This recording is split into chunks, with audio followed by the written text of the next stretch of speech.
Hey everybody, it's Patrick Grosser with Fathom Realty.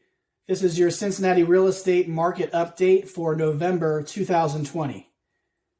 The numbers are in for November, so it's time to take a look at how we compare to October and also how we compare to November of last year. New listings, closings, and average sale price are all down compared to October, and they're up compared to November of last year.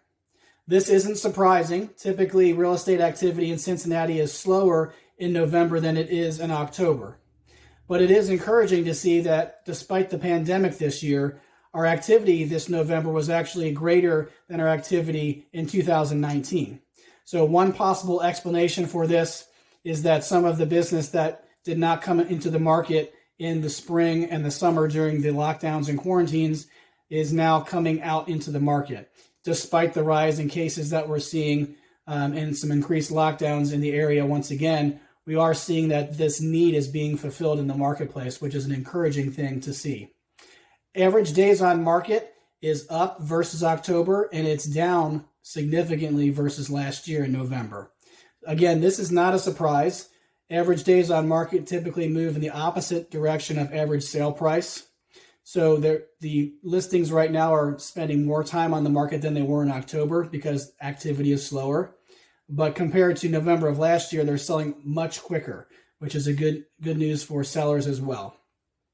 The absorption rate is at an all-time record high for the sixth month in a row, 46.59%, which translates to 2.15 months worth of inventory. So although activity in Cincinnati in the real estate market was slower in November than it was in October, we are still seeing that the market is extremely tight. Inventory is very low, which is good news for sellers and, of course, bad news for buyers. If you're thinking about selling your home, this might be the best time for you to take advantage of the market conditions and sell your home quickly for top dollar.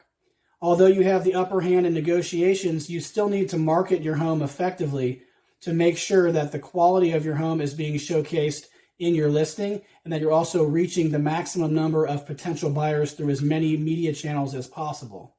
You also need to understand and execute each step of the selling process after you're under contract to make sure you can get that buyer to the closing table. And you also need to research all of your options, whether you're planning to list on your own or hire professional help.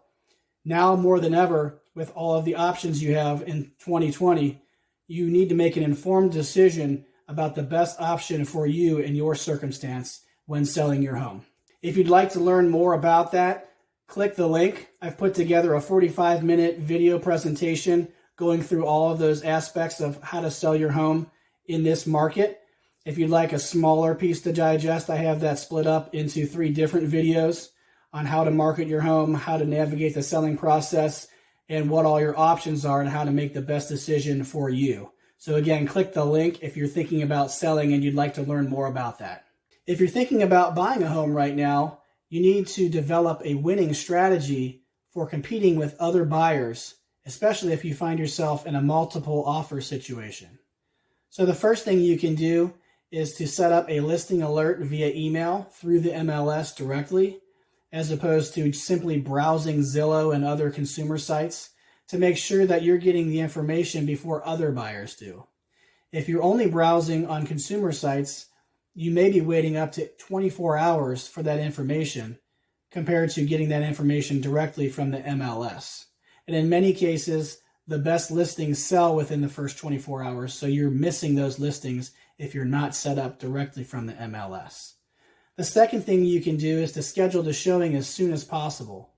This may require you to duck out of work early or cancel other plans on nights and weekends, but it will be worth it if you find your dream home because it'll help you to get your offer in before other offers that come in from other buyers. And if you do find yourself in a multiple offer situation, you need to make sure that the terms and conditions of your offer are better than the other bidders to make sure that the seller chooses your offer and ultimately you can move into your dream home. I've helped my buyers through this process over and over again to much success. If you'd like to learn more about what I do for my clients, how you can have a winning strategy as a buyer in this tight market, click the link below to learn more. Thanks for watching and have a great day.